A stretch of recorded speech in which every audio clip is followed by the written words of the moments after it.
नमस्कार, आप सभी देख रहे हैं दृष्टि न्यूज। मैं हूं आपके साथ अंजलि त्यागी। आइए रुक करते हैं आज की ताजा तरीन खबरों की ओर। लाखों लोगों के जनसैलाब को संबोधित करते हुए डॉक्टर मिश्रा ने कहा कि सनातन धर्म की रक्षा तभी हो पाएगी जब हिंदू एकजुट रहेंगे। ये पदयात्रा हिंदुओं को एक सूत्र में बांधने के लिए मील का पत्थर साबित होगी। बागेश्वर महाराज ने जो एकता की अलग जगाई है, उसकी पूर्णाहुति सनातन राष्ट्र बनने पर ही होगी। डॉक्टर मिश्रा ने कहा कि प्रधानमंत्री मोदी भी बोल चुके हैं कि एक रहेंगे तो सेफ रहेंगे। बाबा बागेश्वर महाराज का भी यही मंत्र है कि जात पात की करो विदाई, हम सब हिंदू भाई भाई। सनातन की रक्षा के लिए बागेश्वर महाराज जो भी कार्य करेंगे, हम उनके पीछे चट्टान की तरह खड़े रहेंगे। ये पदयात्रा उन सनातन विरोधियों को करारा जवाब है जो सनातन के विरोधी हैं, सनातन को टेंगू कहते हैं। डॉक्टर मिश्रा ने कहा कि सनातन धर्म की इस अनुपम यात्रा ने यह सिद्ध कर दिया है कि हमारी संस्कृति और धर्म की जड़ें कितनी गहरी और मजबूत है। बता दें कि पदयात्रा आज निवाड़ी से झांसी उत्तर प्रदेश के बरुआ सागर पहुंची है। बता दें कि 21 नवंबर से शुरू हुई 160 किलोमीटर की पदयात्रा बागेश्वर धाम से शुरू हुई थी। ओरछा धाम से इसका समापन होगा।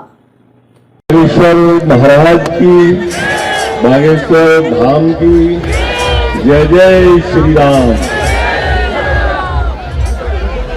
महाराज जी का एक जो नारा आज देश में चल रहा है, उसको सभी दोहराएंगे। जात पात की करो विदाई, जात पात की करो विदाई।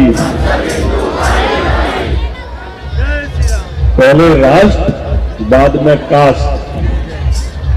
राष्ट्र को सर्वोपरि मानने वाले पूज्य संत महाराज बागेश्वर धाम जी के चरणों में नमन करता हूं।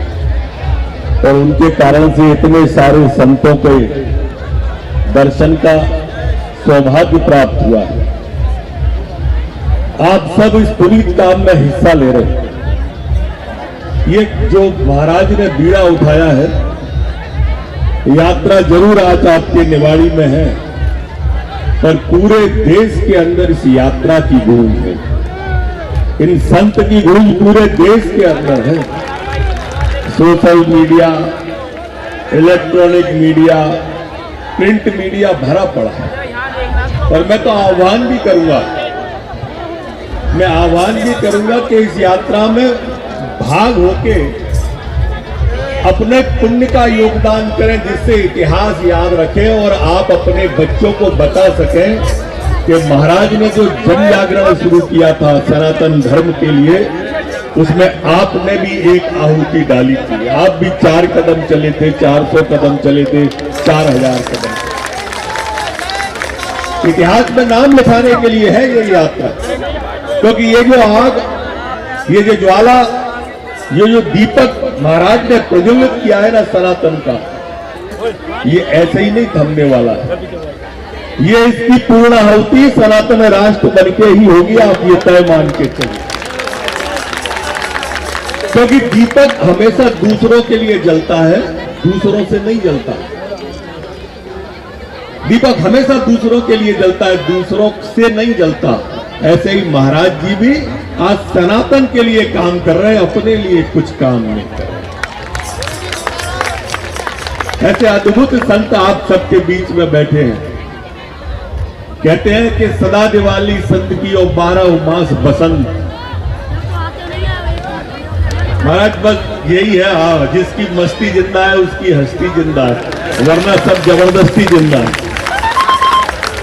ये हस्ती जो अपने सामने विराजमान है, इसमें पूर्णाहुति के लिए आप आए हो, नाम लिखाने के लिए। मुझे एक किस्सा याद आता है महाराज। एक गांव में पुराने समय में आग लग गई, और आग लग गई तो सारे लोग नदी पे जाते थे पानी लेने, और नदी से पानी लेके आते थे, आग को बुझाते थे, फिर जाते थे, लाते थे। कोई बैलगाड़ी से जाता था, कोई साइकिल से लाता था।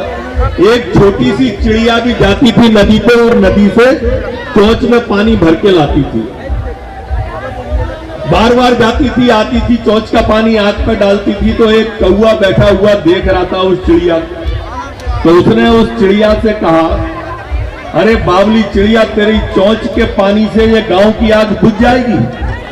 तो चिड़िया ने कहा, मैं भी जानती हूँ कौवा भैया कि मेरी चोंच के आग से ये गांव की आग नहीं बुझेगी, पर इतना मैं जानती हूँ कि जिस दिन भी इस गांव की आग का इतिहास लिखा जाएगा, मेरा नाम आग लगाने वालों में नहीं, आग बुझाने वालों में लिखा जाए। आप अपना नाम लिखाइए। ये सनातन की ज्वाला महाराज जी ने प्रज्वलित की है। वो लोग जो आपको जात पात में बांटना चाहते हैं, जो लोग जो जाति के नाम पर आपका बंटवारा करना चाहते हैं और अपनी राजनीति चमकाना चाहते हैं। और एक तो महाराज ऐसा था कि वो कह रहा था कि हिंदू है ही नहीं कोई, आपकी यात्रा के ऊपर बोल रहा था। अब ये आपके बारे में क्या जाने, ये छुड़वैये नेता कहते हैं महाराज के कोहनी पे टिके लोग, गमले में लगे लोग, खूंटी पे टंगे लोग, कोहनी पे टिके ले, खूंटी पे टंगे लोग, बरगद की बात करते हैं गमले में लगे लोग। आपकी बात आपसे तुलना कर रहा था वो दोस्त। मैं क्या कहूं उसके बारे में जो कहता है कि हिंदू जी सनातन को जो डेली कहते हैं, ये आपकी यात्रा उन पर करारा तमाचा। ये आपकी यात्रा उन पर, ये लाखों लाख लोग जो चल रहे हैं आपके साथ। मैं महाराज पूरी यात्रा से उगरी से निकल के आ रहा हूं, पूरी सड़क भरी हुई है, सारे लोग। आपने कल ऐलान कर दिया भगवाए हिंद का, ये पूरी यात्रा पूरी भगवई भगवा हो गई है महाराज। आपने जो ऐलान किया भगवई भगवा पूरी तरफ दिख रहा। आपने कल ऐलान किया कि ये जो लव जिहाद वाले हैं, इन लव जिहाद वालों के बारे में आपने कहा, अभी मुझसे मैं आपके पास आ रहा था तो आपके सवाल का जवाब एक मुझसे ही मांगने लगा, लव जिहाद क्या है। मैंने उसको तो जवाब वहां पे नहीं दिया महाराज, आपके दर्शनों की उत्कंठा थी, आपके चरणों में शीश नवाना चाहता था, लेकिन वो सुने और उसके माध्यम से सुने कि लव जिहाद क्या होता है। एक और एक मिलके 2 हो जाए ऐसा गणित हमें बताता है, और एक और एक मिलके 11 हो जाए ऐसा हमें संगठन बतलाता है। एक और एक मिले और एक ही रह जाए, ये प्रेम हमें बतलाता है। और एक मिले और शून्य उभर के आ जाए, आत्मा ब्रह्मांड में प्रवेश कर जाए। एक और एक मिले और शून्य हो जाए, ऐसा आध्यात्म हमें बतलाता है। एक और एक को एक से मिलने ही नहीं दिया जाए, एक को एक से मिलने ही नहीं दिया जाए, ऐसा कुछ लोगों की राजनीति हमें बतलाती है। और एक को एक के खिलाफ खड़ा कर दिया जाए, ऐसा कूटनीति हमें बतलाती है। और एक मिले और 36 टुकड़े हो जाए, वो लव जिहाद कहलाता है। ये महाराज आपने जो अलग जगाई है, ये अलग सारे भारत के अंदर फैल रही है आपके लव जिहाद वाली।